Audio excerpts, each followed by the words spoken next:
Tibbi city के इलाके में ख्वाजा सराव ने पोलियो टीमों को टाइफाइड के इंजेक्शन लगवाने की वजह से तशद्दुद का निशाना बना दिया।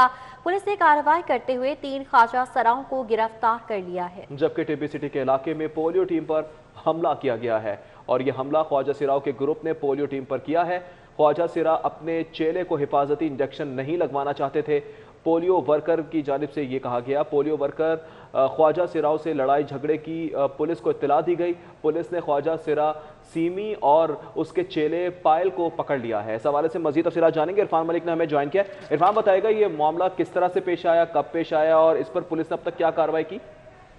जी बिल्कुल, आपको बताएं कि ये टिब्बी सिटी का इलाका है जहाँ पे पोलियो वर्कर मोहम्मद अजीम और हैदर जो थे, ये क्योंकि टाइफाइड की एक कैंपेन चल रही है कि जो कम उम्र बच्चे हैं उनको टाइफाइड के इंजेक्शन भी पोलियो वर्कर्स लगा रहे हैं, तो इसी हवाले से ये पोलियो टीम जो थी वो हिफाजती इंजेक्शन लगाने के लिए बाजार शेखुपुरिया जो टिब्बी सिटी का इलाका है वहाँ पे मोहसन और सीमी के डेरे पर गए, जहाँ पे पायल जो एक फीमेल है वो उसकी उम्र भी 10 साल के करीब पुलिस का कहना है उसकी उम्र है।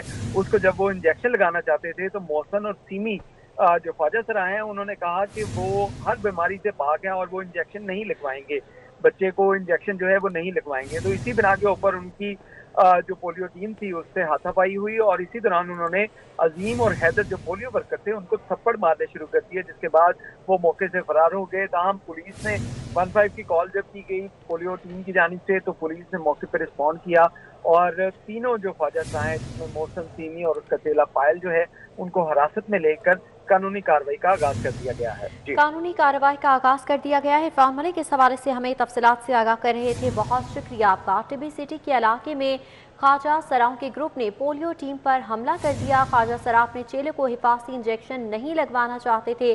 पोलियो वर्कर ने ख्वाजा सराव से लड़ाई झगड़े की पुलिस को इत्तला दी। पुलिस ने ख्वाजा सराव, सिमी और उसके चेले पायल को हिरासत में ले लिया है।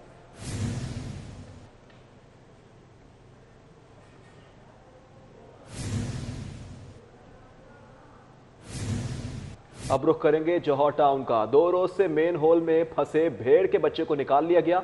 भेड़ का बच्चा 2 रोज कबल 35 फुट गहरे मेन होल में गिरा था। रेस्क्यू की जानिब से यह बताया जा रहा है। जी हाँ, एनिमल रेस्क्यू की कॉल आज मौसूल हुई। भेड़ का बच्चा फौरी निकाल लिया गया है। रेस्क्यू की जानिब से ये बताया जा रहा है जौहर टाउन में 2 रोज से मैनहोल में फंसे भेड़ के बच्चे को निकाल लिया गया है। भेड़ का बच्चा 2 रोज कबल 35 फुट गहरे मैनहोल में गिरा था। रेस्क्यू एहलकारों की जानिब से बचाया जा रहा है और एनिमल रेस्क्यू की कॉल आज मौसूल हुई। भेड़ का बच्चा फौरी तौर पर बाहर निकाल लिया गया है। जौहर टाउन में ये वाकया पेश आया था। 2 रोज से मैनहोल में फंसे भेड़ के बच्चे को निकाल लिया गया है। अपडेट्स लेंगे स्टार खान से। जी स्टार, बताइएगा। जी, ये कार्रवाई जौहर टाउन के इलाका में रेस्क्यू 1112 की एनिमल रेस्क्यू टीम की जानिब से की गई है, जिन्हें इतला मिली थी कि एक भेड़ का बच्चा 35 फुट गहरे गटर में जो मेन होल है उसमें जा गिरा है। ये 2 रोज कबल भेड़ का बच्चा मेन होल में गिरा था। ताहम इतला मिलने पर रेस्क्यू एहलकार मौका पर पहुंच गए और एनिमल रेस्क्यू के जो एहलकार थे उन्होंने 3 घंटों की मुसलसल काविशों के बाद इस भेड़ के बच्चे को बाहिफाजत निकाल लिया है। रेस्क्यू हुकाम का कहना है कि चूंकि ये 35 फुट गहरा मेन होल था और इसके ऊपर ढक्कन नहीं था, इस वजह से ये हादसा रूनुमा हुआ। जी ठीक है, ये वाक़या रूनुमा हुआ और इसरार खान हमें तमाम तर सूरत हाल से आगाह कर रहे थे, जबकि बच्चे को बचा लिया गया है। भेड़ का बच्चा फंसा हुआ था 2 रोज से और एनिमल रेस्क्यू की कॉल आज मौसूल हुई, जिसके बाद ये बर वक्त कार्रवाई की गई। मनाजिर आप देख सकते हैं किस तरह से भेड़ के बच्चे को बाहर निकाला गया, उसके बाद उसकी सफाई भी की गई, उसकी धुलाई भी की गई। रेस्क्यू अमले ने खुद उसकी धुलाई की है और एनिमल रेस्क्यू की कॉल आज मौसूल हुई थी, जिसके बाद भेड़ के बच्चे को फौरी रेस्क्यू किया गया और बच्चे को बाहर निकाला गया। जबकि बच्चे को बाहर निकालते ही उसे नहलाया भी गया, धुलाया भी गया, जिसके बाद उसकी सफाई की गई। और इस इर्द गिर्द आप देख सकते हैं आम शहरी भी मौजूद हैं जो कि इस मौके पर वारदात को, इस वाक़े को देख रहे थे, किस तरह से भेड़ के बच्चे को बाहर निकाला गया है। 2 रोज कबल ये बच्चा 35 फुट गहराई में जा गिरा था। भेड़ का बच्चा फौरी अब निकाल लिया गया है, जिसके बाद रेस्क्यू ने उसे नहलाया धुलाया भी है। कोरोना के वार तो लगातार जारी हैं, कार्गो ऑपरेशन भी मुतासिर होने लगा। किरायों में बेपनाह इजाफा कर दिया गया है। मोबाइल फोन एसेसरीज की बात की जाए तो ताजिरान किरायों में बेपनाह इजाफे से परेशान होकर रह गए हैं। ताजरों का इस हवाले से क्या कहना है, जानेंगे शहजाद खान अब्दाली से। जी शहजाद, बताइएगा। आज बिल्कुल कोरोना के मुल्की मईशत और आलमी मईशत पर वार जारी हैं। कोरोना के बायस कार्गो ऑपरेशन मुतासर हो रहे हैं और ज़्यादातर सामान जो है वो बाय एयर इंपोर्ट किया जा रहा है, जिसके बायस किरायों में बेतहाशा इजाफा देखा जा रहा है। जो मोबाइल फ़ोन एसेसरीज़ के ताजर हैं, इनके इस हवाले से ये बताना है कि जो किराए हैं वो 550 रुपये से बढ़कर 2000 फ़ी किलोग्राम तक पहुँच गए हैं, जिसके बायस मोबाइल एसेसरीज़ की कीमतों में 70 से 100% तक इजाफा रिकॉर्ड किया जा रहा है। इस वक्त मोबाइल फ़ोन के एसेसरीज़ के ताजर हमारे साथ मौजूद हैं, उनसे हम इस हवाले से बात करते हैं। सर फरमाइएगा, कार्गो ऑपरेशन मुतासर होने से किरायों में कितना इजाफा हुआ है और उससे कीमतों पे कितना असर आया है? भाईजान वो ऐसे है कि 500-600 रुपये किलो से लेके अब तकरीबन 1900-2000 रुपये केजी पर केजी आ रहा है, जिसकी वजह से तकरीबन डबल रेट हो गए हैं।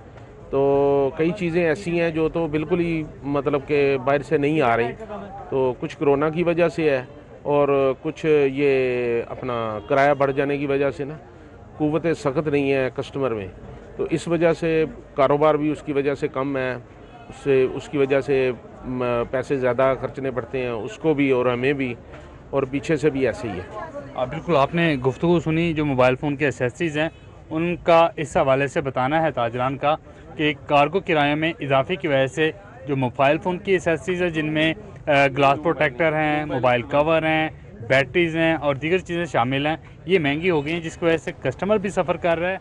कस्टमर तो परेशान है ही, ताजिर भी परेशान होकर रह गए हैं। शहजाद खान अब्दाली। लाहौर दुनिया का आलूदा तरीन शहर बन गया है। आलूदगी के बाद लाहौर आलूदा तरीन शहरों की फहरिस्त में शामिल हो चुका है। लाहौर में बुलंद तरीन एयर क्वालिटी इंडेक्स 319 रिकॉर्ड किया गया है, जबकि कमिश्नर का कहना है कि ईंटों की भट्टों और धुआं छोड़ती फैक्ट्रियों की वजह से आलूदगी में बेपनाह इजाफा होता चला जा रहा है और आलूदगी पर काबू पाने के लिए एक्शन प्लान भी बना लिया गया है। मजीद क्या कहा, आपको वो सुनवाते हैं। जो है वो इतनी बढ़ती जा रही है और भट्टे और फैक्ट्रियों का धुआं ये हमारे माहौल को जो है वो काफ़ी नुकसान पहुंचा रही हैं, जिसकी वजह से आलूदगी में इजाफा हो रहा है। हम इसके लिए हमने भरपूर एक एक्शन प्लान जो है वो तैयार किया हुआ है, जिसके तहत हम इनके ख़िलाफ़ एक्शंस भी ले रहे हैं और मुसलसल इसकी मॉनिटरिंग भी कर रहे हैं। और इसके साथ साथ जो क्लीन एंड ग्रीन पाकिस्तान का कॉन्सेप्ट है उसके तहत हम बड़ी तेज़ी से काम कर रहे हैं। मिवाकी प्लांट्स जो है उसकी साइट्स आइडेंटिफाई कर ली हैं और उसके ऊपर काम भी शुरू हो चुका है। इसके अलावा प्राइवेट सेक्टर को हम सरकारी ज़मीनें दे के उनसे एनुअली जो है वो प्लांट्स लेंगे जिनको लगाएंगे। कारियर प्राइवेट यूनिवर्सिटीज़ के असातिज़ा के लिए बड़ी खबर है। सिविल अवार्ड की नामजदगी के लिए असातिज़ा के नाम मांग लिए गए हैं। असातिज़ा, वाइस चांसलर्स और रेक्टर सिविल अवार्ड्स के लिए नामजद होंगे। हायर एजुकेशन कमीशन ने नामजदगियों के लिए मेरिट फार्मूला जारी कर दिया। सिविल अवार्ड्स के लिए असातिज़ा की स्क्रूटनी के लिए नंबरों की तकसीम वाज़े कर दी। सिविल अवार्ड्स के लिए तालीमी काबिलियत के 10 नंबर होंगे, तजुर्बे के 10 नंबर्स और आपको बता रहे हैं कि रिसर्च पेपर्स के 30 नंबर्स होंगे। न्यूज़ स्टूडियो से फिल वक्त इतना ही। देखते रहें सिर्फ और सिर्फ सिटी 42।